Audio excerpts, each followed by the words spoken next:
आप सभी ने माइकल जॉर्डन का नाम तो सुना ही होगा। ये बास्केटबॉल के फेमस खिलाड़ी हैं जिन्होंने अपने कठिन मेहनत के बलबूते पर ये सफलता प्राप्त की है।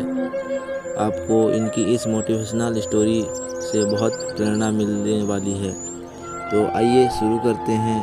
माइकल जॉर्डन बचपन से ही अपने पापा के आज्ञाकारी बेटे थे। एक बार उनके पिता ने उनको एक टी शर्ट दी और कहा कि माइकल, इस टी शर्ट को बेच कर दिखाओ। माइकल कभी नहीं बोले कि पिताजी, मैं ये काम नहीं कर पाऊँगा। माइकल गए और उस टी शर्ट को $1 में बेच कर आए। उनके पिता ने उनको शाबाशी दी और अगली बार फिर कहा, माइकल जाओ, अब की बार इसे $2 में बेच कर दिखाओ। माइकल गए और धूप में परेशान होते रहे लेकिन टी शर्ट नहीं बेची। माइकल ने दिमाग लगाया और टी शर्ट पर मिकी माउस का फ़ोटो प्रिंट किया और एक अच्छे स्कूल के बाहर खड़े हो गए जहां अमीरों के बच्चे पढ़ते थे।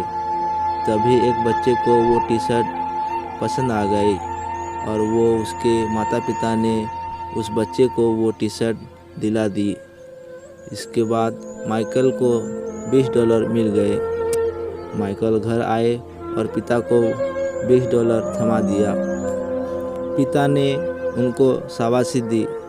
कहानी का सबसे बड़ा मोड़, एक बार फिर उनके पिता ने उनको यही काम दिया लेकिन इस बार टी शर्ट $200 में बेचनी थी।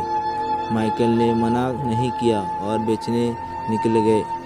तभी माइकल को पता चला कि हॉलीवुड की एक फेमस एक्ट्रेस बगल के किसी शहर में आई हुई है।